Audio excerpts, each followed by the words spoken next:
సహజంగా అక్టోబర్ నెల అనేటప్పటికీ జాతిపిత మహాత్మా గాంధీ పుట్టినటువంటి నెలగా మద్యం మీద ఆయన చేసినటువంటి అనితరమైనటువంటి పోరాటానికి ప్రతీకగా అక్టోబర్ 2ని డ్రై డేగా దేశవ్యాప్తంగా పాటిస్తూ ఉంటారు. డ్రై డే అంటే అర్థం ఏంటి అంటే అక్టోబర్ 2 అహింసకి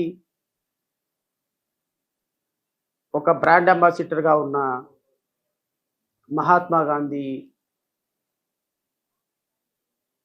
వారి జన్మదినాన్ని పురస్కరించుకొని ఆ రోజు లిక్కర్ అమ్మకాలు కానీ లేకపోతే మాంసాహారం కానీ రాష్ట్ర ప్రభుత్వాలు అధికారికంగా నిషేధిస్తాయి.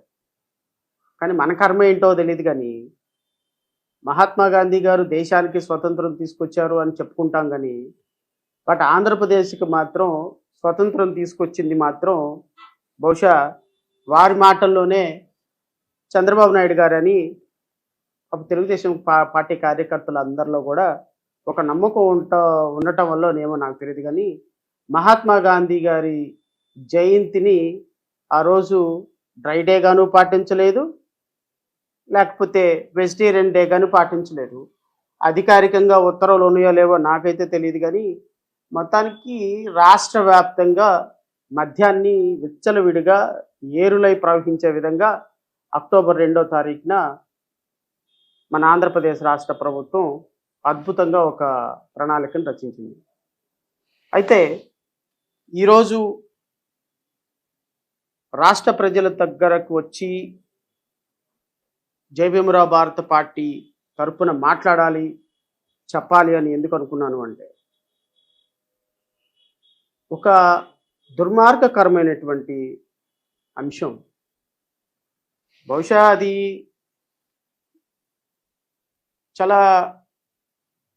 బహుశా నిత్యావసర వస్తువు ఏం కాదు, మందు అనేది నిత్యావసర వస్తువు ఏం కాదు. కానీ కొంతమంది జీవితాల్లో మందు అనేది ఒక ప్రాథమికమైన అవసరం అయిపోయింది. అది మంచో చెడ్డో అని చెప్పడానికి మనం ఇక్కడ కూర్చోాలా.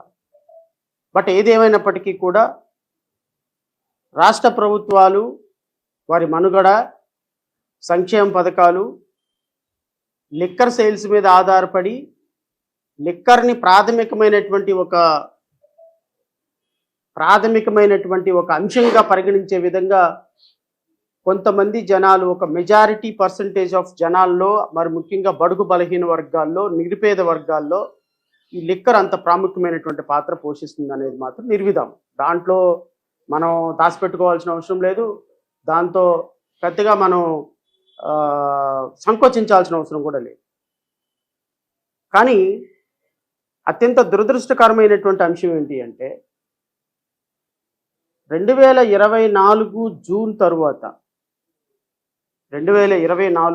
తర్వాత ఈ రాష్ట్రంలో ఏర్పడినటువంటి కూటమి ప్రభుత్వం చేస్తున్నటువంటి అత్యంత దుర్మార్గకరమైనటువంటి పనుల్లో ఒక పని మద్యాన్ని ఆదాయ మార్గంగా చూస్తాం. సార్, మద్యాన్ని ఆదాయ మార్గంగా ఎలా చూస్తాం సార్? మద్యాన్ని ఆదాయ మార్గంగా చూసే పరిస్థితి ఎట్లా ఉంది? ఈ రాష్ట్రంలో మద్యాన్ని కూటమి ప్రభుత్వం ఆదాయ మార్గంగా చూస్తుందని చెప్పడానికి మన దగ్గర ఉన్న ఆధారాలు ఏంటి అంటే గత వారం 10 రోజుల్లో జరిగినటువంటి పరిస్థితులే దీనికి తార్కాణంగా కనపడుతుంది.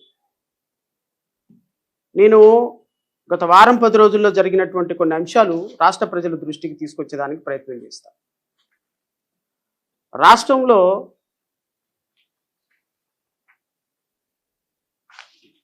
మద్యం అనేది ఒక ఆదాయ మార్గం అన్న విషయం మనందరికీ తెలుసు. ఎంత ఆదాయ మార్గం అంటే అసలు రాష్ట్ర ప్రభుత్వం మద్యం లేకపోతే కూలిపోద్దేమో అన్నంత పరిస్థితుల్లోకి రాష్ట్ర ప్రభుత్వాలు మద్యాన్ని తీసుకొని వచ్చాయి. అయితే ఈ మద్యం ఆదాయ మార్గంగా పరిగణించబడటానికి కారణాలు ఏంటి, దీనికి పరిస్థితులు ఏంటి అనే దాని మీద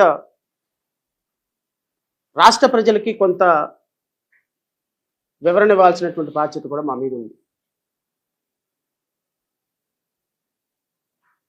ఆంధ్రప్రదేశ్ రాష్ట్రంలో 2024 జూన్ 11 తర్వాత అధికారంలోకి వచ్చినటువంటి కూటమి ప్రభుత్వం మద్యం మీద ఒక సంచలనమైనటువంటి పాలసీ తీసుకొని వచ్చింది. ఈ పాలసీ ఏంటి అంటే, అప్పటి వరకు ఉన్న ప్రభుత్వ వ్యవహారంలో ఉన్న ప్రభుత్వ ఆధీనంలో నడిచేటువంటి ప్రభుత్వ మద్యం దుకాణాలన్నింటినీ కూడా ప్రైవేటు పరం చేసేటువంటి ఒక ఆలోచన. అప్పటి వరకు కొద్ది గొప్ప ప్రభుత్వ దుకాణాల్లో కల్తీ మద్యం అమ్మేటువంటి వ్యవహారం ఉండేది కాదు. కానీ ఈ ప్రభుత్వం వచ్చిన తర్వాత ప్రభుత్వ దుకాణాల నుంచి తీసుకొచ్చి ప్రైవేట్ దుకాణాలు పెట్టి, ప్రైవేట్ దుకాణాలలో కల్తీ మద్యాన్ని అమ్మేటువంటి ఒక ప్రయత్నం చాలా విరివిగా చేయడం స్టార్ట్ చేసింది. నేను 2-3 రోజుల క్రితం గౌరవ ముఖ్యమంత్రి చంద్రబాబు నాయుడు గారి స్పీచ్ చూశాను. ముఖ్యమంత్రి చంద్రబాబు నాయుడు స్పీచ్ చూసిన సందర్భంలో నాకు అర్థమైంది ఏంటి అంటే, ఈ రాష్ట్రంలో చంద్రబాబు నాయుడు గారు 3,60,000 70,000 లెక్క ఒకటి చెప్పారు ఆయన. 3,70,000 3,80,000 ఉద్యోగాలు ఇచ్చాము ఈ సంవత్సరం 5 నెలల కాలంలో రాష్ట్ర ప్రభుత్వంలో అని. ఎక్కడెక్కడ ఉద్యోగాలు ఇచ్చారు ఏంటి అంటే, ఒక 15,000 ఇన్వారబుల్గా డిఎస్సి ఉద్యోగాలు, ఇంకో 5,000 6,000 గత ప్రభుత్వంలో జగన్మోహన్ రెడ్డి గారు ఇచ్చినటువంటి నోటిఫికేషన్స్కి సంబంధించి ఇంకో 25,000 ఉద్యోగాలు. ఆ ఇయర్లో నోటిఫికేషన్లు ఇస్తే అవి ఇంకా కంప్లీట్ చేయలేదు. బట్ వీళ్ళు కూడా ఇలా ఖాతాలు వేసుకున్నారు. సరే పోనీ వేసుకున్నారు ఖాతాలు. 3,50,000 ఉద్యోగాలు, రమారమి ఉద్యోగాలు ఎంఎస్ఎంఈలో కుటీర పరిశ్రమల్లో ఇచ్చాము అని చెప్పారు. ఎక్కడ కుటీర పరిశ్రమలో ఇచ్చారో ఎవరికి తెలియదు, ఏ కుటీర పరిశ్రమలో ఇచ్చారో ఎవరికి తెలియదు, ఏ ఎంఎస్ఎంఈలో ఇచ్చారో ఎవరికి తెలియదు. వీళ్ళు ఇచ్చిన ఉద్యోగాలు ఎక్కడ అంటే కుటీర పరిశ్రమలో ఎంఎస్ఎంఈలో వర్క్ ఫ్రమ్ హోమ్కు సంబంధించినటువంటి కొన్ని ఉద్యోగాలు, కుటీర పరిశ్రమల్లో ఎంఎస్ఎంఈల్లో అంటే చిన్న స్మాల్ స్కేల్ ఇండస్ట్రీస్లో పనిచేసేటువంటి కంపెనీల్లో ఇచ్చేటువంటి ఉద్యోగాల్లో కుటీర పరిశ్రమలో ఉద్యోగాలు ఇచ్చారు. ఎప్పుడైతే నిన్న లిక్కర్ కుంభకోణాలు వరుసనే బయటపడుతూ వచ్చాయో అప్పుడు మాలాంటి వాళ్ళకి తెలిసింది ఏంటి అంటే, చంద్రబాబు నాయుడు ఇచ్చినటువంటి కుటీర పరిశ్రమల్లో ఉద్యోగాలు ఏంటంటే, ఎక్కడికక్కడ మండల స్థాయిల్లో మద్యాన్ని కుటీర పరిశ్రమలాగా తయారు చేయండి. ప్రతి ఎమ్మెల్యే, ప్రతి మండల హెడ్ క్వార్టర్స్లో, ప్రతి జిల్లా హెడ్ క్వార్టర్స్లో, ప్రతి గ్రామంలో ఒక కుటీర పరిశ్రమలాగా మద్యాన్ని తయారు చేసి వాళ్ళ ఎమ్మెల్యేలకి ఆదాయ మార్గంగా, బహుశా P4 అంటే ఇదేనేమో నాకు అర్థం కాల. జగన్మోహన్ రెడ్డి గారు ప్రతి సందర్భంలో P4ని విమర్శిస్తూ ఉంటే నేను అనుకున్నాను, P4ని విమర్శించడానికి ఏముంది వీళ్ళ దగ్గర, ఇంతకీ బయటకు రాలేదు కదంటే P4 వెనకాల దాగున్నటువంటి మతలబు ఇదేనని నాకు నిన్న ఈ వారం 10 రోజుల్లో నాకు అర్థమైన విషయం. గౌరవ ముఖ్యమంత్రి చంద్రబాబు నాయుడు గారు, ఉప ముఖ్యమంత్రి పవన్ కళ్యాణ్ గారు, అనధికారిక ముఖ్యమంత్రి నారా లోకేష్ గారు చేసేటువంటి కల్పించినటువంటి ఉపాధి ఎక్కడ కల్పించారు అంటే, మద్యం దుకాణాల్లో ఉపాధి కల్పించారు. మద్యాన్ని కుటీర పరిశ్రమలాగా స్థాపించి ఉపాధి కల్పించారు. మద్యాన్ని గ్రామాల్లో, మండలాల్లో, జిల్లాల్లో ఏరులై ప్రవహించేటట్టు చేస్తూ మద్యాన్ని ఒక కుటీర పరిశ్రమలాగా స్థాపించండి అని వాళ్ళ నాయకులకి, కార్యకర్తలకి, జిల్లా స్థాయి, మండల స్థాయి, గ్రామ స్థాయి నాయకులకి ఒక బ్లేటెంట్ అప్రూవల్ ఇచ్చిన కారణంగానే పాపం 3,50,000 ఉద్యోగాలు ఎంఎస్ఎంఈలో అంటే కుటీర పరిశ్రమలు పెట్టుకునే వారికి ఇచ్చాము 3,50,000 ఉద్యోగాలని చెప్పేది మాత్రం అబ్సల్యూట్లీ కరెక్ట్ పాయింట్. నాకు నిన్నటితో ఒక క్లారిటీ వచ్చింది. ఏంటి ఆ క్లారిటీ అంటే, నిజమే ఉద్యోగాలు ఇచ్చారు వాళ్ళు. ఉద్యోగం అంటే అర్థం ఏంటండి? ఉపాధి అంటే అర్థం ఏంటండి? సాయంత్రానికి ఎంతో కొంత డబ్బులు వస్తే, లేకపోతే నెలకి కొంత బతికేదానికి డబ్బులు వస్తే దాన్ని ఉద్యోగం అంటాము, దాన్ని ఉపాధి అంటాము. ఇప్పుడు ఒక కూలీ పని చేసే అన్నకి ఇదిగో ఒక చోటకి తీసుకెళ్ళి ఉపాధి హామీ పథకంలో పొద్దున్న నుంచి సాయంత్రం వరకు కలిపి దీవయా, నీకు సాయంత్రానికి ఒక 500 రూపాయలు ఇచ్చాము అని ప్రభుత్వం చెప్తుంది. దానికి ఉపాధి హామీ పథకం అంటారు. అంటే ప్రభుత్వమే పని చూపించి వాళ్ళకి డబ్బులు ఇస్తుంది. మరి ప్రభుత్వమే కుటీర పరిశ్రమలు పెట్టి, ప్రభుత్వమే బ్రాందీ షాపుల్ని, లిక్కర్ షాపుల్ని ప్రాథమికంగా మీ మీ ఇళ్లలో స్పిరిట్ని కలుపుకొని తయారు చేసుకోమని చెబితే దాన్ని ఖచ్చితంగా దాన్ని తయారు చేసుకునేటువంటి ప్రతి ఒక్కరికి కూడా ఉపాధి వచ్చినట్టే కదా. దాన్ని స్పిరిట్ని తీసుకొచ్చి దాంట్లో కలర్ పోసి ఒక లిక్కర్ బాటిల్గా తయారు చేసినటువంటి ప్రతి ఒక్కరికి కూడా ఉపాధి దొరికినట్టే కదా. మరి వాళ్ళకి డబ్బులు వచ్చినట్టే కదా. సాయంత్రానికి వాళ్ళ దగ్గర పనిచేసేదానికి 100 మందో 50 మందో 70 మందో ఉంటారు. వాళ్ళకి ఒక గ్రామంలో ఉపాధి దొరికినట్టే కదా. ఈ ఉపాధిని కూడా ఆయన లెక్క వేసి బహుశా 3,50,000 ఉపాధి మందికి ఈ ఉపాధి కల్పించామని చెప్పారేమో నాకైతే తెలియదు. కానీ ఖచ్చితంగా మాత్రం నేను ఈ సందర్భంలో గౌరవ ముఖ్యమంత్రి గారిని ఖచ్చితంగా అభినందించి తీరాలి. నిజంగా చెప్పినట్టుగానే ఎక్కడికక్కడ ఇల్లీగల్ లిక్కర్ తయారు చేసేయమని చెప్పేసి గ్రామ మండల స్థాయిలో జిల్లా స్థాయిలో ఉపాధి హామీ పథకం లాగా ఉపాధి లిక్కర్ పథకాన్ని ప్రవేశపెట్టినటువంటి గౌరవ ముఖ్యమంత్రి గారికి నిరంతరం సహకారాలు అందిస్తూ నిరంతరం వారిని పరిపాలనలో మెళకువలు నేర్పిస్తూ 16 సంవత్సరాలు ముఖ్యమంత్రిగా పనిచేసినటువంటి వ్యక్తికి నిన్న మొన్నటి వరకు డాన్సులు వేసుకుంటూ పాటలు పాడుకునేటువంటి ఒక ఉప ముఖ్యమంత్రి సలహాలు ఇస్తూ నిన్నగాక మొన్న రాజకీయాల్లోకి వచ్చినటువంటి ఒక 40 సంవత్సరాల అత్యంత పిన్న వయస్కుడు నారా లోకేష్ గారి ఆధ్వర్యంలో ఇంతమందికి ఉపాధి కల్పించినటువంటి కూటమి ప్రభుత్వానికి ధన్యవాదాలు తెలపకుండా ఇంకా ఏం చేయాలి? ప్రజలు మీరే చెప్పండి. ఖచ్చితంగా వాళ్ళకి ధన్యవాదాలు తెలపాల్సిందే కదా. ఈ దేశంలో మనం అధికారంలోకి వస్తే నాణ్యమైన మద్యాన్ని అందిస్తామని చెప్పినటువంటి ఏకైక ప్రభుత్వం గౌరవ ముఖ్యమంత్రి చంద్రబాబు నాయుడు గారి ప్రభుత్వం. మద్యాన్ని ఏరులై ప్రవహిస్తాము, కల్తీ లేని మద్యం అంటే క్వాలిటీ మద్యము చీప్గా ప్రజలు ఎంత తాగినా కూడా లిమిటే లేకుండా ఇచ్చేటువంటి మద్యాన్ని ఇస్తామని ప్రకటించినటువంటి ఏకైక ప్రభుత్వం చంద్రబాబు నాయుడు గారి ప్రభుత్వం. మరి అలాంటి ప్రభుత్వంలో ఉపాధి కల్పించినటువంటి వారిని మనం అభినందించకుండా ఏం చేయాలి? నిజంగా తెలుగుదేశం పార్టీ కార్యకర్తలు తెలుగుదేశం పార్టీ నాయకులు ఎంత హ్యాపీగా ఉన్నారు అంటే నిజంగా ప్రభుత్వం వచ్చిన తర్వాత మొట్టమొదటిసారిగా మారిన చంద్రబాబు నాయుడుని చూసినటువంటి మొట్టమొదటి ప్రభుత్వం ఈ ప్రభుత్వం. నేను చంద్రబాబు నాయుడు గారు ప్రతి సందర్భంలో నేను మారాను తమ్ముళ్ళు, నన్ను నమ్మండి తమ్ముళ్ళు, నేను మారాను అంటే మారటం అంటే ఏంటో అనుకున్నాను. మారటం అంటే ప్రజల్ని ఇబ్బంది పెట్టకుండా, ప్రజలకి సంక్షేమ కార్యక్రమాలు ఇస్తూ, అబద్ధాలు చెప్పకుండా, ప్రజలకు సంబంధించినటువంటి ఉపాధిని అన్ని విధాలుగా వ్యవసాయ పరంగానో పారిశ్రామిక పరంగానో వృద్ధి చేస్తాడని అనుకుంటే మారిన చంద్రబాబు నాయుడు ఉపయోగపడుతుంది ఎవరి కోసము అంటే మారిన చంద్రబాబు నాయుడు ఉపయోగపడుతుంది కార్యకర్తల కోసం, మారిన చంద్రబాబు నాయుడు ఉపయోగపడుతుంది వారి మద్యం వ్యాపారుల కోసం, మారిన చంద్రబాబు నాయుడు ఉపయోగపడుతుంది వారి సామాజిక వర్గం కోసం, మారిన చంద్రబాబు నాయుడు ఉపయోగపడుతుంది దాచుకొని ఎంత తిన్నాము అంటే మనం కాదు మన తాతలు తండ్రుల తరాలు కూడా తరగనంతగా అమరావతి పేరు చెప్పి కొంత దోచుకున్నాము, మద్యం పేరు చెప్పి దోచుకున్నాము, ఇసుక పేరు చెప్పి దోచుకున్నాము, ఖనిజాల పేరు పెట్టి దోచుకున్నాము, భూముల పేరు పెట్టి దోచుకున్నాము, మెడికల్ కాలేజీల పేరు పెట్టి దోచుకున్నాము, విద్యలో దోచుకున్నాము, వైద్యంలో దోచుకున్నాము, రవాణాలో దోచుకున్నాము, వాట్ నాట్. ఆఖరికి బుడమేరులో వరదలు వస్తే వరదల్లో కోట్ల రూపాయలు వసూలు చేసి ఆ కోట్ల రూపాయల వసూలుకి ఈ రోజు వరకు ఎంత ఖర్చు పెట్టామో ఏం ఖర్చు పెట్టామో ప్రజలకి కనీసం లెక్కలు చూపించిన దుర్మార్గకరమైన పరిస్థితుల్లో కూడా దోచుకొని తినేటువంటి పందికొక్కుల్లాగా తయారైపోయినటువంటి ఒక పందికొక్కుల సమూహానికి నాయకుడైనటువంటి చంద్రబాబు నాయుడు గారిని చూసి ఈ దేశమే గర్విస్తుంది. ఎస్,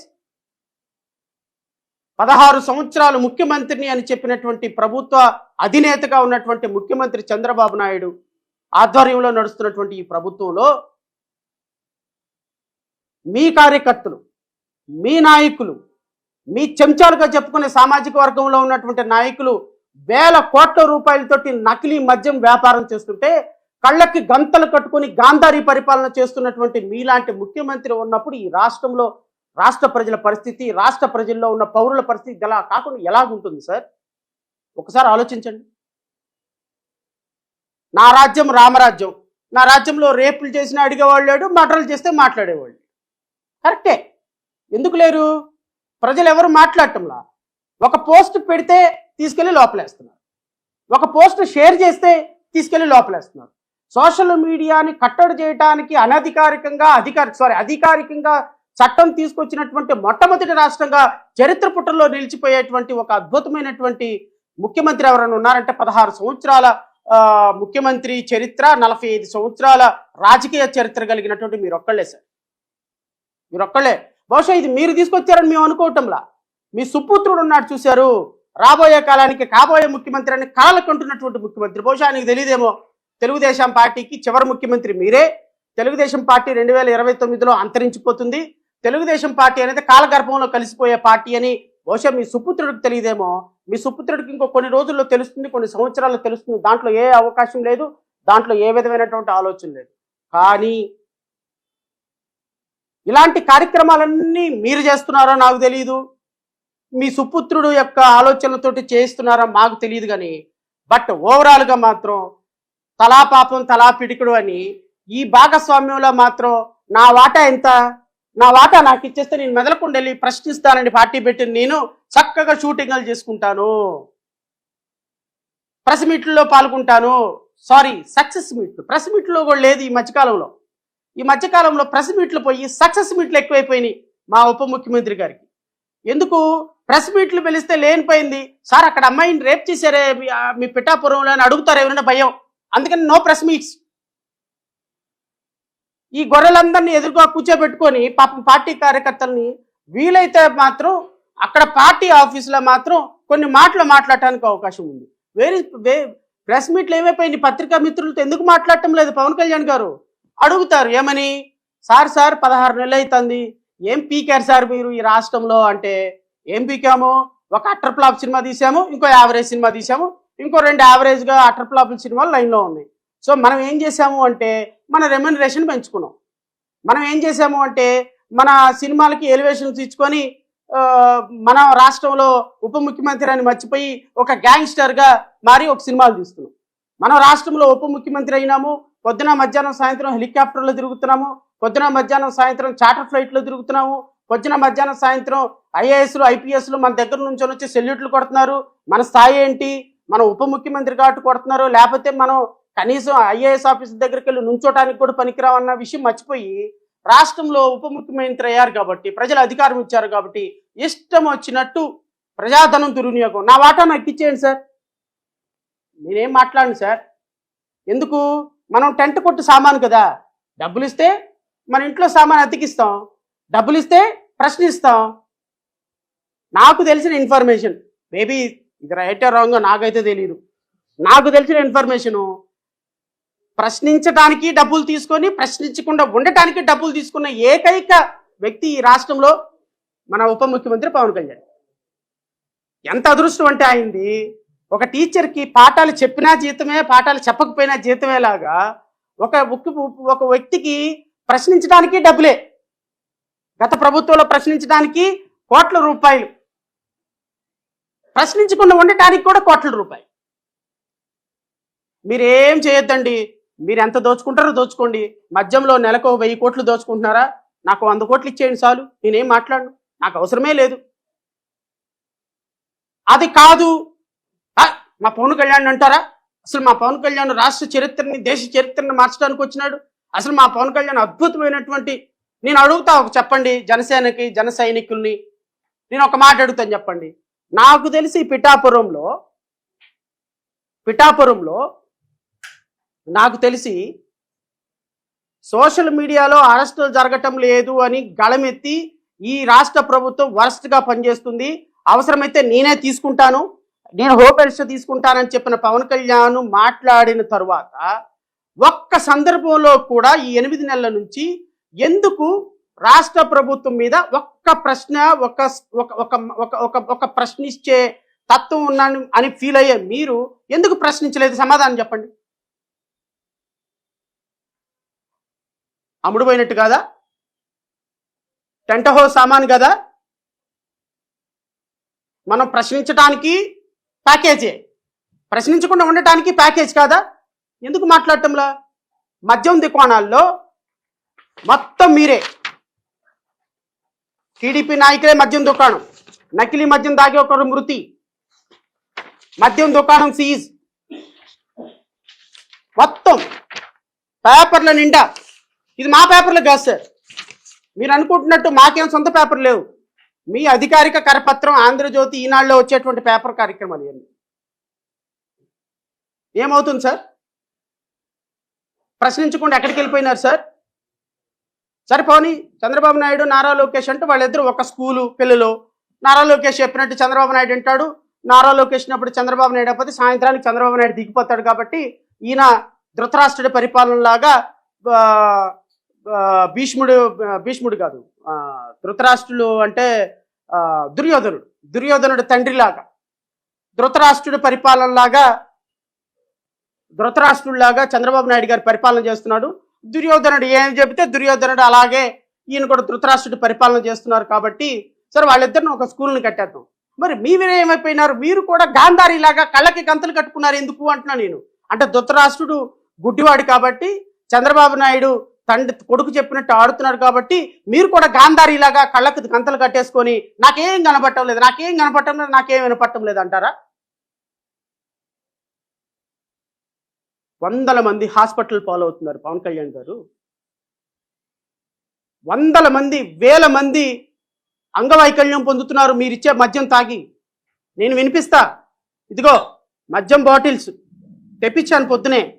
దీని గురించి మొత్తం రీసెర్చ్ చేశాను.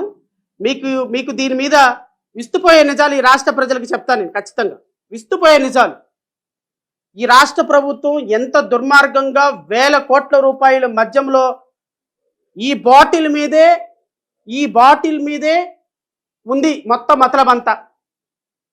నేను ఖచ్చితంగా మీకు వినిపిస్తా. అయితే చాలా మంది అడగొచ్చు, ఎక్కడుంది సార్, ఎక్కడున్నాయి అసలు మద్యం షాపులు? బహుశా మా ప్రెస్ మీట్లకి ప్రభుత్వ అధికారిక మీడియా ఎవరు రారు కాబట్టి వాళ్ళు నన్ను ఎవరు ప్రశ్నలు అడిగే అవకాశం లేదు. ఎందుకంటే ఇక్కడున్న వాళ్ళు ఎవరు కూడా ప్రభుత్వానికి కొమ్ము కాసే ఛానల్స్ ఏం లేవు కాబట్టి వాళ్ళు ఏం మాట్లాడరు. కానీ అది కూడా నేనే సమాధానం చెప్తా. అది కూడా వాళ్ళు అడిగినా అడగకపోయినా నేనే సమాధానం చెప్తా. అసలు చంద్రబాబు నాయుడు గారి ప్రభుత్వంలో లిక్కర్ షాపులు, బెల్ట్ షాపులు ఎక్కడ ఉన్నాయి? అసలు చంద్రబాబు నాయుడు గారి ప్రభుత్వంలో బెల్ట్ షాపులు ఎక్కడ ఉన్నాయి? నకిలీ మద్యం ఎక్కడుంది? ఒక విలేకరు అడిగారని ప్రశ్నకు నేనే అనుకోని సమాధానం చెప్తా. సార్, నేను అనలేదు. చంద్రబాబు నాయుడు గారి ప్రభుత్వంలో లిక్కర్ మద్యం, అక్రమ మద్యం వ్యాపారం జరుగుతుందని నేను అనట్లా. చంద్రబాబు నాయుడు గారి ప్రభుత్వంలో తెలుగుదేశం పార్టీ నాయకులే లిక్కర్ వ్యాపారానికి 100 కోట్ల రూపాయలకి దోచుకుంటున్నారు, ప్రజల దగ్గర నుంచి దాచుకొని ప్రజల ప్రాణాలతో చెలగాటం ఆడుతున్నారని నేను అనలేదు సార్. ఇది నా ఎలిగేషన్ అయితే మాత్రం కాదు. మరి ఎవరు ఎలిగేషను ఇది? ఏ రాజకీయ నాయకుడు ఎలిగేషను అంటే, నేను ఆ వీడియో ఏదో చూపిస్తాను. ఆ వీడియో చూపించిన తర్వాత ఎవరు ఎలిగేషనో ఇది మీరే చూద్దు.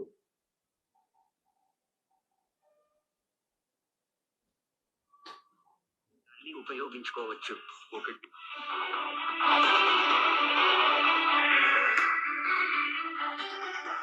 ఇప్పుడు ఈ వీడియోలో చూపిస్తున్న వీడియో ఒకడు ఎమ్మెల్యే అనొచ్చులే, వీడియో అనొచ్చు, తప్పేం లేదు.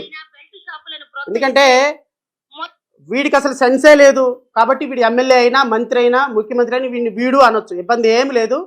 ఇలాంటి యదవ రాజకీయాల్లో ఉన్నందుకు మనలాంటి వాళ్ళని సిగ్గుపడాలి. బట్ ఏదేమైనా సరే గౌరవ ఎమ్మెల్యే గారు, రాజకీయంగా తెలుగుదేశం పార్టీ అధికారిక ఎమ్మెల్యే గారు మనకు ఒక దారి చూపించినారు. ఎందుకు? ప్రతి నియోజకవర్గంలో జరుగుతున్నది ఏంటి అని ఈయన చెప్పారు. నేను అనటంలా ఎవరు ఏమంటున్నారో ఒకసారి మీరే వినండి. తప్పిదం కింద 5 లక్షల రూపాయలను జరిమానాగా విధిస్తామని, ఆ తర్వాత కూడా ఇదే తప్పు చేస్తే షాపు లైసెన్స్ రద్దు చేస్తామని రాష్ట్ర ప్రభుత్వం ఆదేశాలు జారీ చేసినా అక్రమ మార్కులు వెనక్కి తగ్గడం లేదు. ప్రభుత్వ ఆదేశాలను బేఖాతరు చేస్తూ విచ్చలవిడిగా బెల్ట్ షాపులు నిర్వహిస్తున్నారు. ఎన్టీఆర్ జిల్లా తిరువూరులో గుట్టుగా కొనసాగుతోన్న బెల్ట్ షాపుల భాగోతాన్ని స్థానిక ఎమ్మెల్యే కొలికపూడి శ్రీనివాస్ పట్టబయలు చేశారు.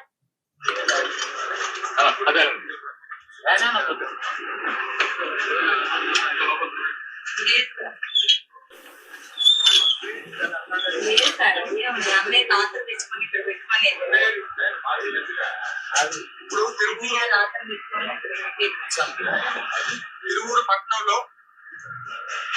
అఫీషియల్ గా 4 మద్య షాపులు ఉన్నాయి. నాకు వచ్చిన సమాచారం ప్రకారం ఒక 35 బెల్ట్ షాపులు ఉన్నాయి. అఫీషియల్ గా 4 ఉన్నాయంట, 35 బెల్ట్ షాపులు ఉన్నాయంట. ఇది నేను అంటున్న మాట కాదు, తెలుగుదేశం పార్టీ ఎమ్మెల్యే అంటున్న మాట. ఈ 35 బెల్ట్ షాపులతో పాటు నియోజకవర్గంలో 4 మండలాల్లో మొత్తం 130 దాకా బెల్ట్ షాపులు ఉన్నాయి. ఏమండి, 130 దాకా అఫీషియల్ గా అన్అఫీషియల్ గా బెల్ట్ షాపులు ఉన్నాయి. అంటే ఒక నియోజకవర్గంలో 4 మండలాల్లో 130 బెల్ట్ షాపులు ఉంటే 400 మండలాల్లో రమారమి 11,300 బెల్ట్ షాపులు ఉంటే రాష్ట్రంలో ఉన్నటువంటి 18,000 గ్రామాల్లో నాకు తెలిసి రమారమి వరస్ట్ కేసులో 1,20,000 బెల్ట్ షాపులు అధికారికంగా ఆంధ్రప్రదేశ్ రాష్ట్రంలో నడుస్తుంది. This is a finding of ruling party MLA. ఇప్పుడు ఎదురుగా ఉన్న వైన్ షాప్ వాళ్ళు ఇక్కడ ఒక 5-6 బెల్ట్ షాపులు నడుపుతున్నారు. ముందు ఈ వైన్ షాప్ ని లైసెన్స్ క్యాన్సిల్ చేయాలి.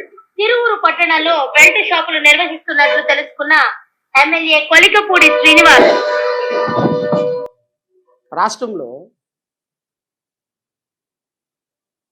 లక్షలకు పైగా బెల్ట్ షాపులు నిర్వహిస్తూ బెల్ట్ షాపుల్లో వీళ్ళు అమ్మే మద్యం ఏంటో తెలుసా అండి? నేను ఎందుకు ఈ మాట మీతో చెప్పాల్సి వస్తుంది అంటే, ఎందుకు ఇంత సీరియస్గా ఈ ప్రెస్ మీట్ని చేయాల్సి వస్తుంది అంటే, నాకు తెలిసి 16,000 కోట్ల రూపాయలు రమారమి మద్యం మీద ఒక నెలలో రమారమి మద్యం మీద ఇన్కమ్ వస్తుంది అనుకుంటే 15,000 రూపాయలు అంటే 90% ఆఫ్ ఇన్కమ్ వచ్చేది చీప్ లిక్కర్ మీద and middle class family members వాడేటువంటి లిక్కర్ మీద, అంటే మిడిల్ క్లాస్లో ఉన్నటువంటి ఒక వ్యక్తి తాగే లిక్కర్ మీద. ఫర్ ఎగ్జాంపుల్, ఒక ప్రీమియర్ క్వాలిటీలో లేకపోతే ఒక పెద్ద ఆఫీసరో లేకపోతే ఒక నెలకి ఒక రోజుకి లేకపోతే ఒక వారానికి 3-4 వేల రూపాయలు పెట్టి ఒక టీచర్స్ విస్కీయో లేకపోతే వ్యాట్ 69 ఇట్లాంటి కొనగలిగేటువంటి స్థాయి ఉన్నటువంటి ఒక స్థాయి ఆఫీసర్సో లేకపోతే ఒక స్థాయి మద్యానికి అలవాటు ఉన్నటువంటి వ్యక్తులు రమారమి తాగే పర్సంటేజీ వాళ్ళ కాంట్రిబ్యూషన్ 10% మాత్రమే రాష్ట్ర ఇన్కంలో.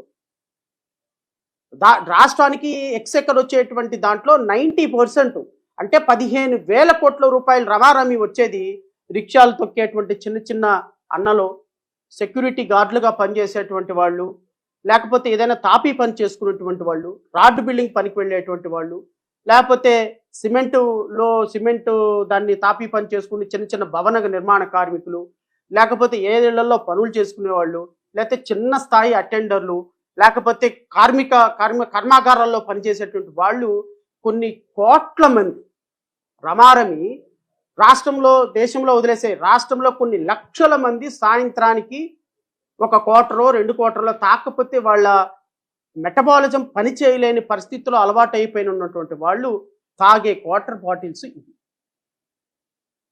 ఈ క్వార్టర్ బాటిల్స్ లో 90% ఇన్కమ్ ఇది తెలుగుదేశం పార్టీ నాయకుల పాలిట వరమైంది.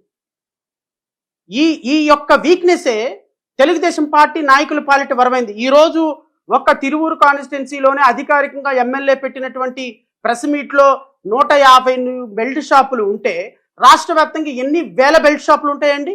ఏం తెలుగుదేశం పార్టీ నాయకులు ఏం కళ్ళు మూసుకొని పనిచేస్తున్నారా? ఏమ్మా అనిత, తగుదనమ్మా అని ప్రతిదానికి వచ్చి ఆ ఎమ్మెల్యే ఈ ఎమ్మెల్యే నేను అక్కడికి వెళ్తాను ఇక్కడికి వెళ్తాను. ప్రైవేట్ మెడికల్ కాలేజీలో ఏమొచ్చమ్మా నీకు? ప్రైవేట్ మెడికల్ కాలేజీలో పీపీపీ విధానంలో నీకు అసలు ఒక చట్టం తెలుసా? గట్టిగా నువ్వు 2 ఇంగ్లీష్ ముక్కలు మాట్లాడగలవా? నీకు దమ్ముంటే చర్చకి రమ్మను, మీ తరపున ఎవరైనా మీరే రండి, చర్చకి రండి, మేము వస్తాం. ప్రైవేట్ మెడికల్ కాలేజీలో ఎలా ఫీజులు వసూలు చేస్తారు? ఏ చట్టం ప్రకారం వసూలు చేస్తారు?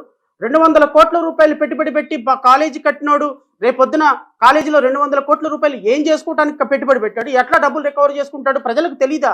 ఇలాంటి వాటి మీద వచ్చి పొద్దున్న లెగిస్తే ప్రజెంటేషన్ ఇస్తావా? ఇప్పుడు రా, ఈ లెక్కల మీద ప్రజెంటేషన్ ఇయ్యమ్మా. వచ్చి ప్రజల ప్రాణాలతో చెలగాట మాడుతున్నటువంటి లిక్కర్ మీద ప్రజెంటేషన్ ఇవ్వు తల్లి. వచ్చి ఒక హోమ్ మినిస్టర్ కదా, ఏమైపోయినాడు కొల్లు రవీంద్ర? నిన్నటి నుంచి ఎక్సైజ్ మంత్రి. రాష్ట్రంలో ఇంత ఇల్లీగల్ లిక్కర్ వ్యాపారం, 1,000 కోట్ల రూపాయల వ్యాపారం జరుగుతుంటే డబ్బులు సంచులు దోచుకొని సాయంత్రానికి ఒక ఇన్నోవా కారులో 10 కోట్లు 20 కోట్లు దోచుకొని గోడౌన్లో దాచిపెట్టుకుంటున్నాడు కదా Kollu Ravindra. Minister for excise ఏమీ మాట్లాడట్లేదు, మీ మంత్రులు ఏం మాట్లాడటం లేదు. సగం షేర్ నారా లోకేష్కి, సగం షేర్ మంత్రులకి, సగం షేర్ హోమ్ మినిస్టర్కి, సగం షేర్ పవన్ కళ్యాణ్కి. రాష్ట్రంలో అంచెలంచెలుగా పర్సంటేజ్లు వేసి దోచుకుంటున్నారు కదా, ప్రజల ప్రాణాలతో చెలగాటమాడి. ప్రెస్ మీట్లు పెట్టమ్మా, పవర్ పాయింట్ ప్రజెంటేషన్స్ ఇవ్వమ్మా. లా అండ్ ఆర్డర్ ఎట్టి మనకు పట్టదు, మనకి భజన బ్యాచ్. కైకలూరులో అబ్బాయిని విచక్షణ రైతింగ్ పొడి చేశారు, మాటలు లేవు. పవన్ కళ్యాణ్ గారి కాన్స్టిట్యున్సీలో అమ్మాయిని రేప్ చేశారు, మాటలు లేవు. పవన్ కళ్యాణ్ గారు జుట్టు ఇలా అనుకుంటే మాత్రం ముసుముసులో నవ్వుకుంటుంది అసెంబ్లీలో కూర్చొని పవన్ కళ్యాణ్ గారిని చూసుకొని తన్మయత్వంలో మునిగిపోవడానికి అవకాశం ఉందే. నీ జాతి బిడ్డల మీద అన్యాయం జరుగుతుంటే మాట్లాడవా? లక్షల మంది హాస్పిటల్ పాలవుతుంటే ఈ మద్యం తాగి మాట్లాడవా? మీ మినిస్టర్లు 100 కోట్ల రూపాయలు దోచుకుంటే మాట్లాడవా? ఎక్కడున్నారమ్మా? ఎక్సైజ్ మంత్రి ఎక్కడున్నాడు? హోమ్ మినిస్టర్ ఎక్కడున్నాడు? ఉప ముఖ్యమంత్రి ఎక్కడున్నాడు? మంత్రులు ఎక్కడున్నారు? ఎమ్మెల్యేలు ఎక్కడున్నారు? ప్రజా ఆరోగ్యాన్ని రోడ్ల మీదకి వదిలేసి తిరుగుతున్న మీరందరూ ప్రజలకు ఏం సమాధానం చెప్తారు చెప్పండి? ఎవరు మాట్లాడరు, గాప్చూప్ సంబార్ బుడ్డి. పాపం ఈ తలకాయ లేని ఎమ్మెల్యే ఒకడు వచ్చి దొరికిపోయినాడు. ఎందుకు? దీంట్లో ఇంకోటి ఇస్తుంది, ఈ వెల్డ్ వ్యాపారులందరూ ఈయనకి వాటా ఇవ్వటంలో, అది ప్రాబ్లం. ఈయన ఒక ఎస్సీ ఎమ్మెల్యే, వీడికి ఇచ్చేది ఏంది ఎస్సీ ఎమ్మెల్యే? వీడికి అక్కడికి వెళ్తే తెలుగుదేశం పార్టీ కార్యాలయంలోకి వీడికి ఎంట్రన్స్ లేదు, వీడికి డబ్బులు ఇవ్వాల్సిన అవసరం లేదు. ఇదిగో ఇక్కడ తెలుగుదేశం ఇన్ఛార్జ్ ఒక ఆయన ఉన్నాడు, ఆయనకి డబ్బులు ఇస్తున్నారు. ఈయన కోపం వచ్చింది, అక్కడికి నేను ఎమ్మెల్యే, ఆ తలగొడ కట్టుకొని టీవీలో 4 డిబేట్లు మాట్లాడి ఎమ్మెల్యే అయిపోయినాను, నేను పెద్ద ప్రొఫెసర్ని, నాకు డబ్బులు ఇవ్వటం లేదని ఈయన తలపాక చుట్టుకొని ఈయన వెళ్ళిపోయినాడు. అంతటితో తోక కట్ అయిపోయింది, కోల్డ్ బాక్స్లోకి వెళ్ళిపోయినాడు.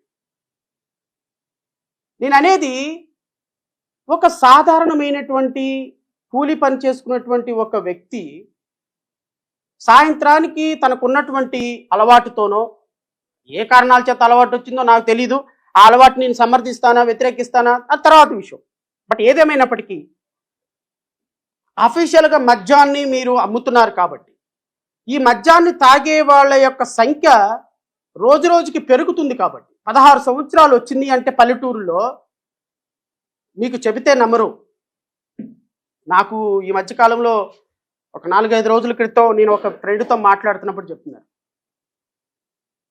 పత్తిపాడు, ఏలేశ్వరం, ఈస్ట్ గోదావరి, వెస్ట్ గోదావరి, పవన్ కళ్యాణ్ ఎమ్మెల్యేల అధికారంలో ఉన్నటువంటి, ఎంపీల అధికారంలో ఉన్నటువంటి ఏరియాలో, పీగన్నవరం కావచ్చు, ఇవన్నీ ఏరియాల్లో 10th క్లాసు ఇంటర్మీడియట్ చదువుకున్నటువంటి పిల్లలు ఇంట్లో నాటుసారా కుటీర పరిశ్రమలాగా తయారు చేసుకొని 10 రూపాయలకి ఒక ఫుల్ బాటిల్ తయారు చేసుకుని, స్పిరిట్ కొనుక్కొచ్చుకొని తయారు చేసుకొని దాంట్లో థమ్సప్ కలుకొని కుట్ట తాగేసే పరిస్థితికి ఈరోజు యువతరం వచ్చిందండి రాష్ట్రం. ఎంత అన్ఫార్చునేట్ అండి.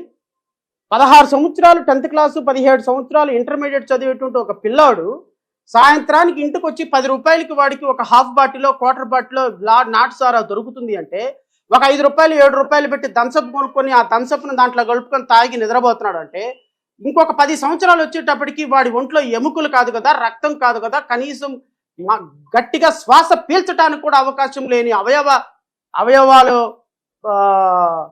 ఇబ్బందికరమైన పరిస్థితుల్లో ఆ కుర్రవాడు అయిపోతే ఇది మీకు కరెక్టా? దీన్ని నిర్వహించాల్సిన బాధ్యత పోలీస్ వ్యవస్థ మీద ఉండదా? హోమ్ మినిస్టర్ మీద ఉండదా? ఎక్సైజ్ మినిస్టర్ మీద ఉండదా? ఎక్సైజ్ అధికారుల మీద ఉండదా? వేల మంది అధికారులు, ఎక్సైజ్ అధికారులు ఏం పీకుతున్నారు మీరు? కల్తీ మద్యం ఏరులై ప్రవహిస్తుంటే 10th క్లాస్ చదివిన పిల్లోడు కూడా ఇంటికి వచ్చి మద్యాన్ని తన కుటీర పరిశ్రమలాగా చైనాలో పిల్లలు వాచి తయారు చేసుకున్నట్టు వచ్చి కల్తీ మద్యాన్ని తయారు చేసుకుని కుట్ట తాగేస్తుంటే ఏం చేస్తున్నారు మీరు? ఎక్కడ దాక్కున్నారు మీరు? ప్రశ్నించే వాళ్ళు ఎక్కడికి వెళ్ళిపోయినారు? ప్రశ్నించే వాళ్ళు ప్యాకేజీలు తీసుకొని హైదరాబాదుల్లో ఓజీ షూటింగుల్లో, సక్సెస్ మీట్ల్లో, ప్రెస్ మీట్లు పోయినాయి. సక్సెస్ మీట్లో ఉంటుంటే రాష్ట్రం దేనికోసం మీకు అధికారం ఇచ్చింది 164 సీట్లతోని ప్రశ్నించొద్దా? ప్రశ్నించాల్సిన బాధ్యత లేదా? రాష్ట్ర ప్రజలు ఒక్కసారి ఆలోచించుకోరా. మన బిడ్డే తాగుడుకు వ్యసనానికి బలైతే, మన ఇంట్లో మన తండ్రి పొద్దున పోతున్నాడు, సాయంత్రానికి 1000 రూపాయలు కాయ కష్టం చేసి సంపాదిస్తున్నాడు. వచ్చేటప్పుడు సాయంత్రానికి బార్ షాప్కి వెళ్ళిపోయి ఇదిగో ఇట్లాంటి బాటిల్స్, ఒక 2 బాటిల్స్ కొనుక్కొచ్చుకొని తాగుతున్నాడు. సరే, ఇంతకుముందు అంటారా, తాగుతాడు, తింటాడు, పాప 500 కష్టపడితే ఒక 100 రూపాయలు పెట్టి మందు తాగి, ఒక 100 రూపాయలు పెట్టి పిల్లలకి బిర్యానీ ఏదో తెచ్చుకొని, ఇంకో 200 రూపాయలు ఆ ఇంట్లో ఆడ మనిషికి ఇచ్చి పప్పు ఉప్పో తెచ్చుకోమా అని ఆమెకి ఇచ్చి ఈయన తెల్లవారు లేచి మళ్ళీ పాపం యాసిటీస్గా ఇది మందు తాగేసి పడుకుంటే పనికి వెళ్ళిపోతాడు. ఈ మందుల వల్ల, ఈ స్పిరిట్ వల్ల పడుకున్న వ్యక్తి తెల్లవారు లెగుస్తాడో లేడో తెలియని దుర్మార్గమైన పరిస్థితుల్లో ఈరోజు రాష్ట్రం ఉంది. నేను ప్రూవ్ చేస్తాను, ఇప్పుడే మీ ముందే ప్రూవ్ చేస్తా. ఇది ఎంత ఇల్లీగల్ ఇలిసిట్ లిక్కరో ఐఎమ్ గోయింగ్ టు ప్రూవ్. ఇది మీ అధికారికంగా పొద్దున మీరు మీ యొక్క లిక్కర్ షాపులోంచి కొనుక్కొచ్చిన మద్యం. ఏ మద్యం అండి ఇది? ఓల్డ్ అడ్మైరల్ అంట. Old admiral. ఓల్డ్ మంక్ చూశాను కానీ ఓల్డ్ అడ్మైరల్ నేను ఎక్కడ చూడాల. మరి ఈ బ్రాండ్ ఎక్కడి నుంచి వచ్చిందో చంద్రబాబు నాయుడు గారే చెప్పాలి. నెంబర్ 2, బహుశా ఈ పాతవి ఉన్నాయో లేవో నాకు తెలియదు, బట్ నేనైతే మాత్రం మొట్టమొదటిసారి వింటున్నా ఈ యొక్క లిక్కర్ బ్రాండ్. షార్ట్ అంట, షార్ట్ విస్కీ. Short whisky. ఈ షార్ట్ విస్కీ ఏందో నాకు తెలియదు. నెంబర్ 3 మంజీరా అంట. మంజీరా నదుల పేరు. మరి ఈ మంజీరా బాటిల్ 140 రూపాయలు, ఓ 10 రూపాయలు ఎక్కువ తీసుకుని అమ్ముతున్నారు 150 రూపాయలు ఎంఆర్పీల మీద. ఈ మంజీరా బాటిల్ ఏందో గౌరవ ముఖ్యమంత్రి గారే చెప్పాలి. ఇంకోటి బెంగళూరు అంట, బెంగళూరు విస్కీ. ఇది రాయల్ స్టాగ్, ఇదేమో ఓల్డ్ మంక్. వీటిని ఈ పైన క్యూఆర్ కోడ్ ఉందండి.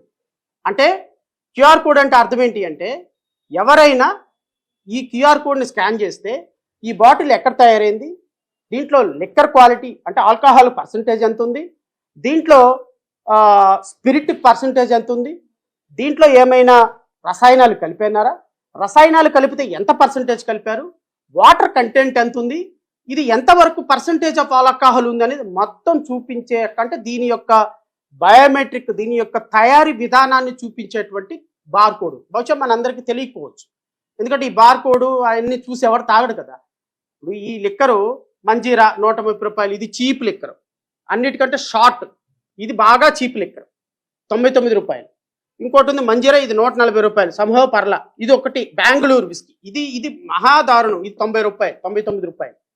ఈ 99 రూపాయల్లో తాగేటువంటి ఒక రిక్షా అన్నో, లేకపోతే ఒక కూలీ పని చేసుకునే అన్నో, లేకపోతే ఒక సెక్యూరిటీ గార్డో, లేకపోతే ఒక తాపీ పని చేసుకునేవాడో వచ్చి ఏం చేస్తాడు, 90 రూపాయలు 90 రూపాయలు ఉంటే 100 రూపాయలు ఉంటే పర్లా కొనుక్కుంటాడు. కొన్ని సందర్భాలు ఏమవుద్ది, 50 రూపాయలే ఉంటాయి. వాళ్ళు 50 రూపాయలు ఉన్నా తాగుతారు, 70 రూపాయలు ఉన్నా తాగుతారు, 100 రూపాయలు అంటే క్వార్టర్ కొనుక్కుంటాడు. 50 రూపాయలు ఉంటుంటే 2 ఔన్సులు వేయండి అని అడుగుతాడు వెళ్ళి బ్రాందీ షాప్ దగ్గర. వాళ్ళు ఏం చేస్తారు, టక్ మన దీన్ని చించేసి ఒక హాఫ్ వేసేసేసి 50 రూపాయలకి ఇచ్చారు. ఇంకొక ఆయన వచ్చి అన్న 50 రూపాయలు ఉన్నాయి, ఒక 2 ఔన్సులు అన్న అంటే ఈ బ్యాలెన్స్ ఆయనకి ఇచ్చి, అంటే ఒక బాటిల్ ఇద్దరు అడిగితే ఇది లూజ్ లిక్కర్ అంటారు దాన్ని. ఆ లూజ్ లిక్కర్ ఇట్లా కట్ చేసి వేసేస్తారు. ఇప్పుడు తాగేవాడికి బార్ కోడ్ ఏంది, ఇది ఎక్కడ తయారు చేశారు, ఇది ఎలా తయారు చేశారు ఎవరు చూడరు కదా సహజంగా. ఇది రాష్ట్ర ప్రభుత్వ పెద్దలకి వరం అయిపోయింది. నేను దీన్ని ఇప్పుడు స్కాన్ చేస్తా, మీ ముందే స్కాన్ చేస్తా. ఇది స్కాన్ చేసేటప్పుడు ఈ విధమైనటువంటి స్కానింగ్ అసలు దీనికి ఏ విధంగా వస్తుంది, ఈ స్కానింగ్లో దీన్ని నేను రాష్ట్ర ప్రభుత్వ పెద్దలను కూడా అడుగుతున్నా. ఎవరైనా సరే మందు షాప్ దగ్గరికి వెళ్దాం రండి, లిక్కర్ షాప్ దగ్గరికి వెళ్దాం రండి. ఎవరైనా సరే ఈ చీప్ లిక్కర్లో ఉన్న బార్ కోడ్ని స్కాన్ చేసి దీని డీటెయిల్స్ చూపిస్తే ఇంకొకసారి నేను ఆంధ్రప్రదేశ్ రాష్ట్ర ప్రభుత్వం లిక్కర్ పాలసీ మీద నేను ప్రెస్ మీట్ పెట్టను. This is my open challenge. నేను దీన్ని స్కాన్ చేస్తున్నా.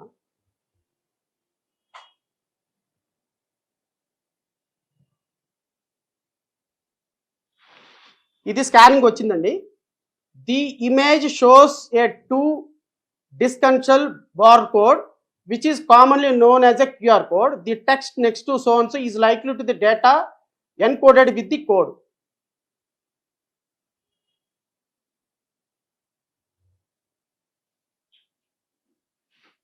ఇది కోడ్ ఇది నేను స్కాన్ చేస్తే అసలు క్యూఆర్ కోడ్ అంటే ఏంది, క్యూఆర్ కోడ్ అంటే ఎలా ఉంటుంది అని దాని డెఫినేషన్ మాత్రమే వస్తుంది. క్యూఆర్ కోడ్ స్కాన్ చేస్తే క్యూఆర్ కోడ్ ఎలా పుట్టింది, క్యూఆర్ కోడ్ ఎక్కడ పుట్టింది, క్యూఆర్ కోడ్ డెఫినేషన్ ఏంటి, క్యూఆర్ కోడ్ దేనికోసం పనికొస్తుందా చెప్తుందా? క్యూఆర్ కోడ్ స్కాన్ చేస్తే దీని బతికేందో రావాలి, క్యూఆర్ కోడ్ బతికేందో వస్తుంది. అంటే ఇది ఒక ఇమేజ్. బ్లర్ ఇమేజ్ అంటే ఈ ఊరు పేరు లేని కంపెనీలు తయారు చేసి స్పిరిట్ మొత్తాన్ని ఒక కలర్ కలిపేసేసి, నాకు తెలిసి ఈ బాటిల్ మొత్తం తయారు చేయడానికి నాట్ మోర్ దాన్ 10 రూపీస్ పడదండి. 10 రూపాయల కంటే ఎక్కువ ఖర్చు అవుతుంది. బెంగళూరు విస్కీ ఇది 100 రూపాయలు అమ్ముతుంది, 10 రూపాయలు అంటే 90 రూపాయల ప్రాఫిట్. ఈ 90 రూపాయలు ఎవరికి ప్రాఫిట్? ఫర్ ఎగ్జాంపుల్ నిన్న పట్టుకున్నారు కదా మద్యాన్ని, 1100 కోట్ల రూపాయల మద్యం పట్టుకున్నారు చిత్తూరు జిల్లాలో, మన అన్నమయ్య జిల్లాలో, గౌరవ ముఖ్యమంత్రి చంద్రబాబు నాయుడు గారి కాన్స్టిట్యున్సీలో, ఆయన జిల్లాలో పట్టుకున్నటువంటి ఈ 1100 కోట్ల రూపాయల మద్యం తాలూకా వ్యవహారం ఎలా ఉంటుంది అంటే, ఇప్పుడు ఈ బెంగళూరు విస్కీ ఈ క్యూఆర్ కోడ్ లేదు, ఇది ఎక్కడ తయారు చేసాడో ఎవరికి తెలియదు, తయారు చేసిన కూడా కరెక్టా కాదో తెలియదు. ఏం చేస్తారు?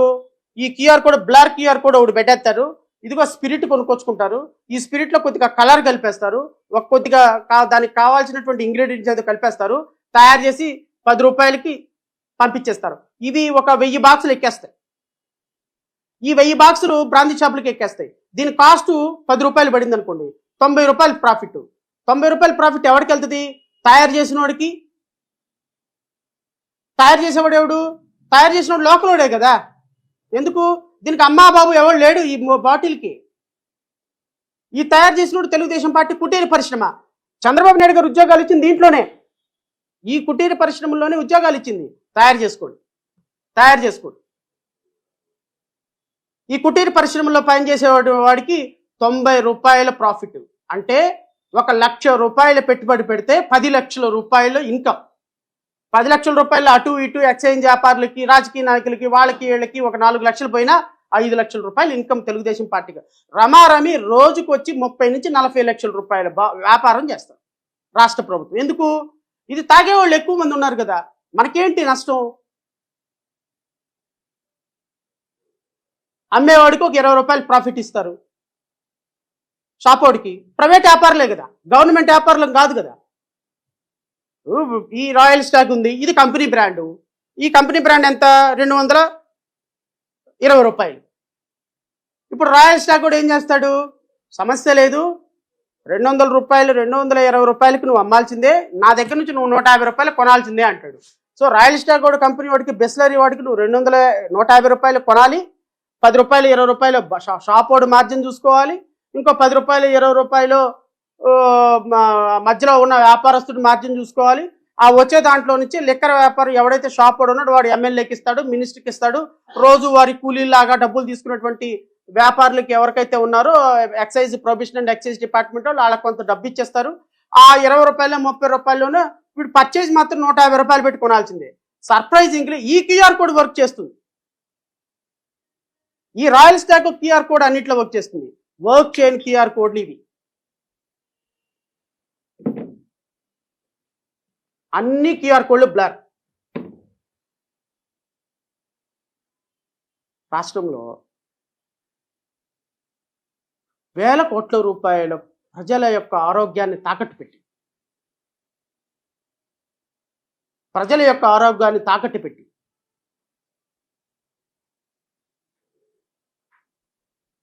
నేను చెప్తున్నాను, మా పార్టీ తరపు నుంచి నేను ఫస్ట్ హ్యాండ్ ఇన్ఫర్మేషన్తో చెప్తున్నా. మా పార్టీ తరపు నుంచి ప్రతి జనసేన ఎమ్మెల్యే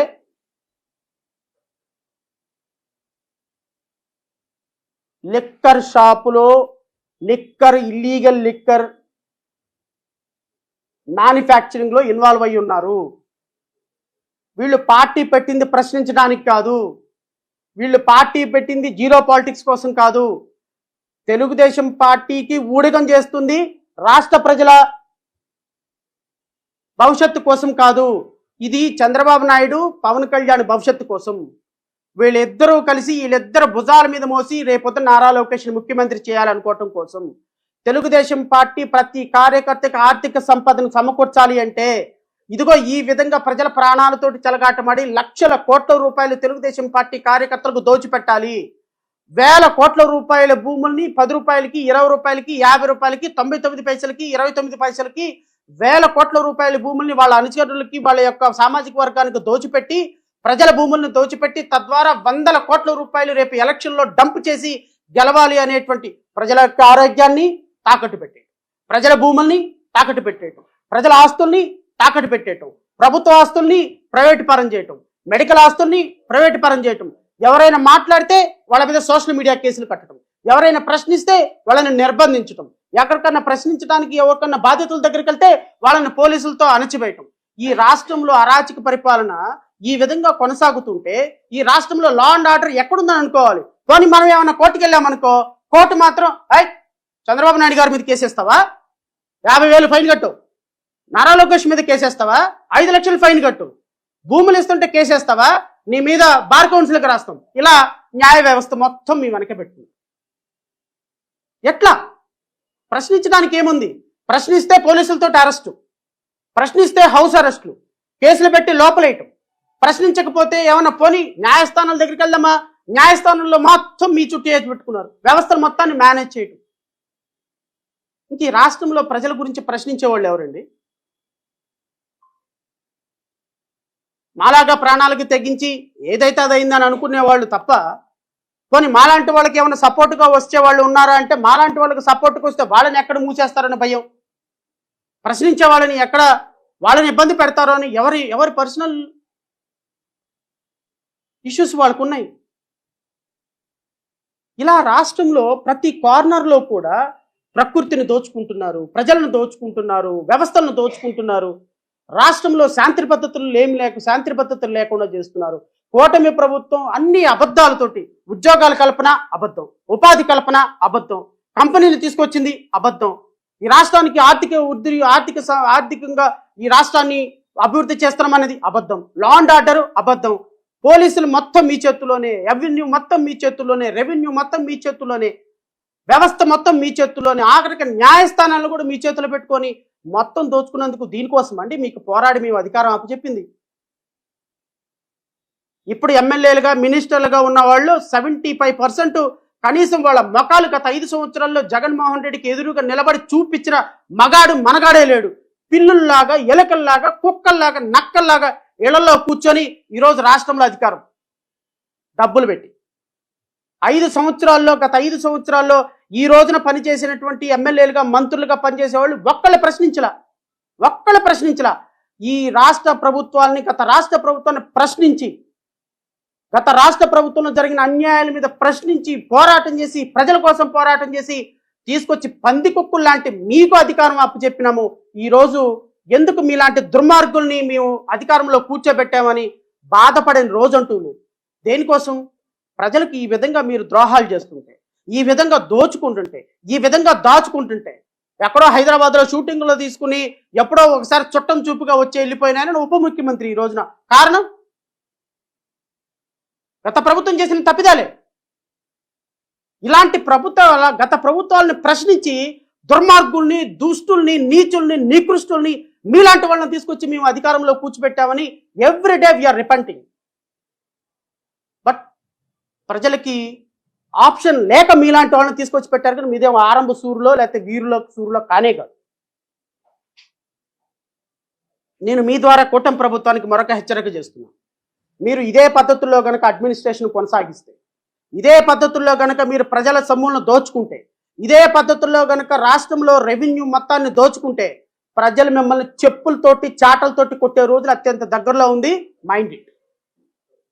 చంద్రబాబు నాయుడు గారు, నేను మీకు కూడా చాలా స్పష్టంగా సూటిగా చెప్తున్నా, 74 సంవత్సరాలు 75 సంవత్సరాలు వచ్చినాయి. ప్రజల కోసం ఇప్పటికైనా ఆలోచించండి. ఈ చివరి వయసులో అయినా సరే ప్రజల అభివృద్ధి కోసం నిజాయితీగా ఉండే ప్రయత్నం చేయండి. P4 అని దేనికి పనికిరాని వ్యవస్థ కార్యక్రమాలన్నింటిని పెట్టి ఇష్టం వచ్చినట్టు ప్రజల నుండి దోచుకొని ఈరోజు రాష్ట్ర ప్రజల యొక్క ఆరోగ్యాన్ని కూడా తాకట్టు పెట్టి ప్రైవేట్ మెడికల్ కాలేజీలను తీసుకుని వెళ్ళిపోయి ప్రభుత్వ మెడికల్ కాలేజీలు చేస్తున్నావు. దేశంలో మీలాంటి ఒక విజన్ లేని ముఖ్యమంత్రి ఇంకో రాష్ట్రంలో ఉంటాడా? ఎక్కడైనా ప్రైవేట్ మెడికల్ కాలేజీలను తీసుకొచ్చి ప్రభుత్వ మెడికల్ కాలేజీలుగా చేసే వాళ్ళని చూస్తాం. కానీ ప్రభుత్వ మెడికల్ కాలేజీలను ప్రైవేట్ పరం చేసి ఒక పక్కేమో ఆరోగ్యాన్ని నాశనం చేస్తారు. రేపొద్దున ఈ ఆరోగ్యం పాడైపోయినాడు హాస్పిటల్కి వెళ్ళాలంటే ప్రైవేట్ హాస్పిటల్కి వెళ్ళాలి. ఇక్కడ డబ్బులు పోగొట్టుకోవాలి, రేపు ప్రైవేట్ హాస్పిటల్కి వెళ్ళి అక్కడ డబ్బులు పోగొట్టుకోవాలి. ప్రభుత్వ వైద్యశాలన్నింటినీ ప్రైవేటు వైద్యశాల చేసేసేసి ఈరోజు మొత్తం ఆరోగ్యాన్ని ప్రైవేట్ పరం చేసేస్తున్నావు, విద్యను ప్రైవేట్ పరం చేసేస్తున్నావు, మరి వ్యవస్థల మొత్తాన్ని ప్రైవేట్ పరం చేస్తున్నావు, ప్రతి ఒక్కదాన్ని పీపీపీ అంటున్నావు, ప్రతి ఒక్కదాన్ని P4 అంటున్నావు. ఎవరికి అర్థం కాదు, ఏమీ అర్థం కాదు. భూములను తాకట్టు పెట్టేస్తుంటే రాష్ట్ర ప్రజల పరిస్థితి ఏంటండి? రాష్ట్ర ప్రజలు ఎక్కడికి వెళ్ళాలి? ఉపాధి కోసం ఎక్కడికి వెళ్ళాలి? ఈ పద్ధతుల్లో కనుక కొనసాగితే నేను మరలా మీకు ఒక హెచ్చరిక జారీ చేస్తున్నా. జడా శ్రావణ్ కుమార్ ఏం మాట్లాడతాడులే, ఏమవుద్ది జడా శ్రావణ్ కుమార్ మాట్లాడితే 1,00,000 మంది చూస్తారు అంతే. జడా శ్రావణ్ కుమార్ మాట్లాడితే మాకేమన్నా ఊడిందా, మాకేమన్నా అయిందా? ఏం కాదు. ఏదో 4 ప్రెస్ మీట్లు పెట్టుకుంటాడు పోతాడు, ఏదో 4 చైతన్యం చేసుకుంటాడు పోతాడు. ఇలాగే అనుకుంటున్నారు మీరు, ఏం ప్రాబ్లం లేదు, ఇలాగే అనుకోండి. ఎందుకంటే మాకు కూడా ఇలాగే అనుకోవటం కావాలి. మీరు ఒకరోజు గుర్తుపెట్టుకోండి, శిశుపాలుడు తప్పులు 100 తప్పులు లెక్కేసే రోజు ఒక రోజు వస్తుంది సార్. మిమ్మల్ని శిశుపాలుడు 3వ కాలుతోటి పాతాళాలకు తొక్కే రోజు అతి తొందరలోనే ఉందని మాత్రం గుర్తుపెట్టుకోండి. తెలుగుదేశం పార్టీ చేసేటువంటి తప్పులు 100 తప్పులు గత 15 నెలల్లోనే అయిపోయినాయి అని గుర్తుపెట్టుకోండి.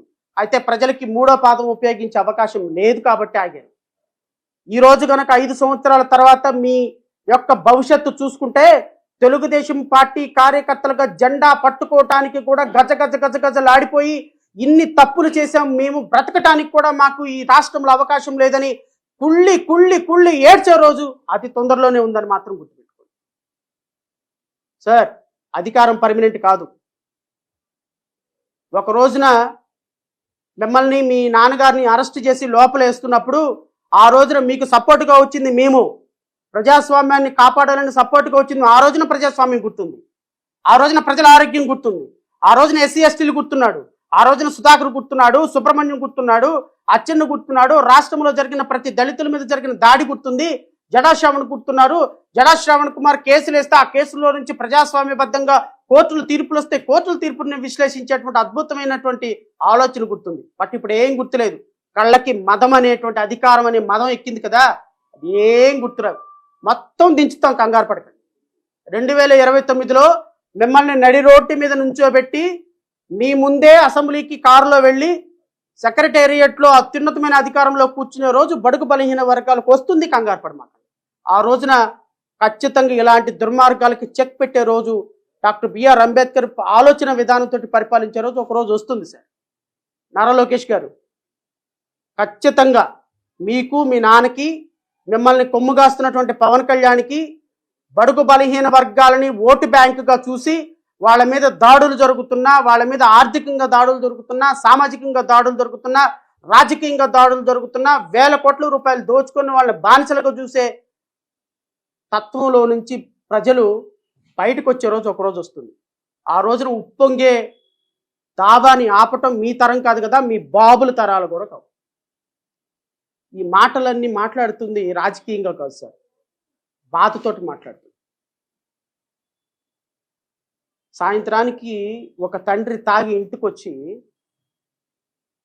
ఆ భార్యని, ఆ పిల్లల్ని కొడుతుంటే ఆ బాధ ఎలా ఉంటుందో మీకు తెలుసు సార్. మాకు తెలుసు, మా కుటుంబాల్లో మేము చూసాం. కొన్ని వందల రోజులు నిద్రలేని రాత్రులు గడిపినటువంటి రోజులు మా చిన్నతనంలో మేము చూసాం సార్. మా కుటుంబాలు దుర్మార్గంగా ఈ మందుకి బానిసయ్యి నాశనం అయిపోయిన కుటుంబాల్లో నుంచి వచ్చాం. 10 మంది, మా నాన్నగారికి 9 మంది అన్నదమ్ములు. 9 మంది అన్నదమ్ముల్లో 8 మంది అన్నదమ్ములు తాగే చనిపోయారు సార్. ఆ కుటుంబాల్లో బాధ మాకు తెలుసు. మందు తాగే కుటుంబాల్లో ఉన్న వాళ్ళ బాధ మాకు తెలుసు. ఆ తల్లిలు పడే బాధ మాకు తెలుసు. ఆ పిల్లలు పడే వేదన మాకు తెలుసు. కానీ తాగొచ్చిన వాడు ఈరోజు ఈ మందు తాగి తెల్లవారి లెగుస్తాడో లేడో తెలియని పరిస్థితుల్లోకి రాష్ట్రాన్ని తీసుకురావటం అంటే ఆ కుటుంబంతో చెలగాటమాడుకున్నట్టే. ఇలాంటి కుటుంబాలు, కొన్ని వేల కుటుంబాలని, లక్షల కుటుంబాలని రోడ్డున పడేసి మీరు మాత్రం అంతస్తులో తిరగాలి, మీరు మాత్రం చార్టెడ్ ఫ్లైట్లో తిరగాలి అంటే ప్రజల రక్త మాంసాలని చికెన్గా వండుకొని కుక్కర్లో వండుకొని తినే వాళ్ళకి, నరరూప రాక్షసులకి, నీకు, చంద్రబాబు నాయుడికి, నారా లోకేష్కి, పవన్ కళ్యాణ్కి ఇంకా తేడా ఏముందని అడుగుతున్నా నేను. మీ ఎమ్మెల్యేలకి, మీ మంత్రులకి తేడా ఏముందని అడుగుతున్నా. ఈరోజు ప్రతి మండలంలో కుటీర పరిశ్రమలాగా లిక్కర్ వ్యాపారం చేస్తూ నాటు సారాన్ని తీసుకొచ్చి కలర్ కలిపి ఈరోజు రాష్ట్రంలో లిక్కర్ సీసాలుగా రూపంలో అమ్ముతుంటే మీ వ్యవస్థ ఏం చేస్తుంది? మీ మీ ఎక్సైజ్ డిపార్ట్మెంట్ ఏం చేస్తుంది? ఇన్ని వేల మంది అధికారులు ఏం చేస్తున్నారు? మీ మీ మీ పరిపాలన ఏమైపోయింది? మీ అద్భుతమైనటువంటి విజన్ ఏమైపోయింది? నీ 45 సంవత్సరాల చరిత్ర ఏమైపోయింది? సో ముఖ్యమంత్రి గారు దయచేసి దీని మీద తక్షణమే రాష్ట్ర ప్రభుత్వాలు స్పందించాలి. ముఖ్యమంత్రి ఇమ్మీడియట్గా లిక్కర్ వ్యాపారం మొత్తాన్ని ఆఫ్ చేయాలి. రాష్ట్రం మొత్తంలో ఎక్కడెక్కడ ఇలిసిట్ లిక్కర్ జరుగుతుందో, ఎక్కడ ఈ విధంగా స్పిరిట్ రూపంలో లిక్కరు మద్యం చేపలకు చేరిందో ప్రతి ఒక్క దానికి బార్ కోడ్ ఏర్పాటు చేయాలి. ప్రతి ఒక్క బాటిల్ యొక్క మ్యానుఫ్యాక్చరింగ్ డీటెయిల్స్ ఆ బార్ కోడ్లో ప్రొవైడ్ చేయాలి. ఎక్కడ ఒక మోతాదుకు మించి ప్రజల అనారోగ్యానికి గనక మందు తయారు చేసిన బాటిల్ ఉంటే సీజ్ చేయాలి. ఈ ఎక్సర్సైజ్ జరిగేంత వరకు రాష్ట్రంలో మద్యం వ్యాపారం జరగకూడదు అనేది జేబీఎం భారత్ పార్టీ డిమాండ్ చేస్తుంది. పూర్తిగా మద్యాన్ని స్క్రూటినైజ్ చేయాలి, మద్యం క్వాలిటీని స్క్రూటినైజ్ చేయాలి. అధికారికంగా ఎవడ పడితే వాడు మద్యాన్ని అమ్మితే, ఎవడ పడితే వాడు లిక్కర్ షాపుల్లో బెల్ట్ షాపుల్లో మద్యాన్ని అమ్మితే వాడి మీద అటెంప్ట్ టు మర్డర్, ప్రాణాలతోటి చెలగాటమాడే కేసు పెట్టి వాడిని లోపలేయాలి. దీన్ని ఒక స్ట్రీమ్ లైన్ చేసేంత వరకు ఈ రాష్ట్రంలో మద్యం అమ్మటానికి పూర్తిగా మద్యం మీద ఒక నియంత్రణ ఈ రాష్ట్ర ప్రభుత్వానికి ఉండాలి. కొంత టాస్క్ ఫోర్స్ ఏర్పాటు చేయాలి. సీరియస్గా మద్యాన్ని అమ్మితే, ఈ ఇలిసిట్ మద్యాన్ని అమ్మితే దీనికి లైఫ్ ఇంప్రిజన్మెంట్ పడే విధంగా శిక్షలు అమలు చేసే విధంగా పోలీసులు పెట్టి సోషల్ మీడియాలో ఉక్కుపాదం మోపారు కదా, అలాగే దీని మీద కూడా మోపండి సార్. ఉక్కుపాదం మోపండి. మోపేంత వరకు రాష్ట్ర ప్రభుత్వం సేల్ చేయకూడదు అనేది జేబీఎం భారత్ పార్టీ డిమాండ్. అని మీ డిమాండ్ మేము పట్టించుకున్నది ఏంది? పోరా అంటారు. పర్లేదు, నో ప్రాబ్లం. దీని మీద మేము పోరాటం చేస్తాం, ప్రజలను చైతన్యవంతులు చేస్తాం. ప్రతి ఒక్క కుటుంబంలో ఒక్కరైనా మీకు ఓటు వేయకుండా చేయగలిగితే Jada Shravan Kumar JBM Bharat party success అయింది. ఒక్క కుటుంబంలో ఒక్కళ్ళకైనా సరే ప్రతి కుటుంబానికి వెళ్తాం, గడప గడపకి వెళ్తాం. ఇల్లీగల్ మద్యంలో మీరు చేసుకున్నటువంటి దోచుకున్నటువంటి వ్యాపారాలు మొత్తాన్ని బయట పెడతాం. మీ ఎమ్మెల్యేలు ఇస్తున్నటువంటి కన్ఫెషన్, మీ తిరువురు ఎమ్మెల్యే ఇచ్చినటువంటి వీడియోల్ని వాడవాడలా ప్రశ్నించి వాడవాడలా ఒక తెరగట్టి వేస్తాం. రాబోయే 5 సంవత్సరాలు వేస్తాం. బెల్ట్ షాపులు తీసేంత వరకు వేస్తాం. ప్రతి మహిళకి మీరు చేస్తున్నటువంటి విధానాన్ని వివరిస్తాం. మా కులాల్లో వివరిస్తాం, నిరుపేదల కోసం వివరిస్తాం, వాళ్ళలో చైతన్యం తీసుకొస్తాం. I will see that your government will never come in power in coming 4th election. రాష్ట్రంలో మీ ప్రభుత్వాన్ని దించటమే, ప్రభుత్వాల్లో మిమ్మల్ని ప్రజల ముందు దోషులుగా పెట్టటమే, నిలబెట్టటమే ఎజెండాగా ఈ 4 సంవత్సరాలు పనిచేస్తామని రాష్ట్ర ప్రజలకి తెలియజేస్తూ, నాకు ఈ అవకాశం ఇచ్చి మరి ఈ ప్రెస్ మీట్ని నా ద్వారా ప్రజలందరికీ కూడా చేరవేసినటువంటి మీడియా సోదరులకి హృదయపూర్వకంగా నమస్కారాలు తెలియజేసుకుంటూ జై హింద్.